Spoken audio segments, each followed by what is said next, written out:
Railway ప్రయాణికులకు railway శాఖ good news చెప్పింది. టికెట్ రిజర్వేషన్ విధానంలో కీలక మార్పులకు శ్రీకారం చుట్టింది. గత కొన్ని దశాబ్దాలుగా ఎదురవుతున్న సమస్యలకు చెక్ పెట్టనుంది.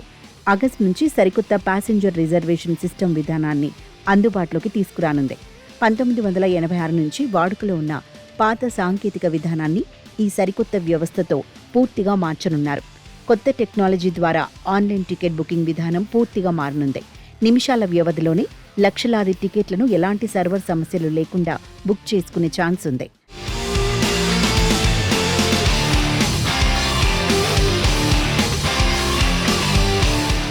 ఇటీవలి రైల్వే మంత్రి అశ్విని వైష్ణవ్ ఈ కొత్త సిస్టమ్కు మారే ప్రక్రియపై ఉన్నతాధికారులతో కలిసి ప్రత్యేక సమీక్ష సమావేశం నిర్వహించారు. ఈ టెక్నికల్ మార్పుల సమయంలో ప్రయాణికులకు ఎలాంటి ఇబ్బందులు రాకూడదని అధికారులను ఆదేశించారు. 2002లో రైల్వే శాఖ ఇంటర్నెట్ ఆధారిత టికెట్ బుకింగ్ విధానం ప్రారంభించింది. దీంతో అప్పటి నుంచి ఆన్లైన్లో టికెట్ బుక్ చేసుకునే వారి సంఖ్య పెరుగుతూనే ఉంది. దేశంలో ప్రస్తుతం సెల్ అవుతున్న 80% టికెట్స్ మొత్తం వివిధ డిజిటల్ ప్లాట్ఫామ్స్ ద్వారానే బుక్ చేసుకుంటున్నారు ప్రయాణికులు. ఈ భారీ డిమాండ్కు అనుగుణంగానే పాత వ్యవస్థను అధునాతన సాంకేతికతతో రైల్వే మారుస్తోంది.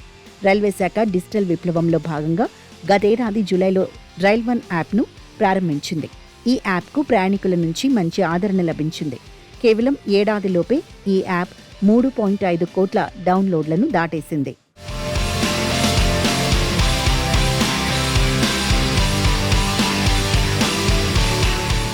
ఈ ఒక్క యాప్ ప్రయాణికుల అవసరాలన్నీ తీర్చేలా ఈ అప్లికేషన్ మల్టీపర్పస్గా పనిచేస్తోంది.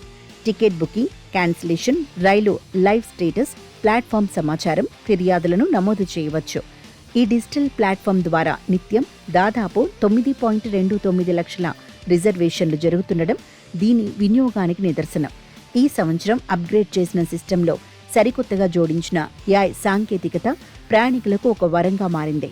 వెయిట్ లిఫ్టింగ్లో ఉన్న టికెట్ కన్ఫర్మ్ అయ్యే ఛాన్స్ ఉందా లేదా అనే విషయాన్ని ఈ వినూత్న ఫీచర్ ముందస్తుగానే పసిగడుతుంది.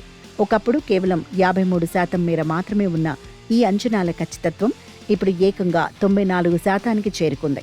ఈ అడ్వాన్స్డ్ టెక్నాలజీ సహాయంతో కస్టమర్లు తమ ప్రయాణ ఏర్పాట్లను ఎలాంటి గందరగోళం లేకుండా చాలా స్పష్టంగా, సునాయాసంగా ప్లాన్ చేసుకోగలుగుతున్నారు.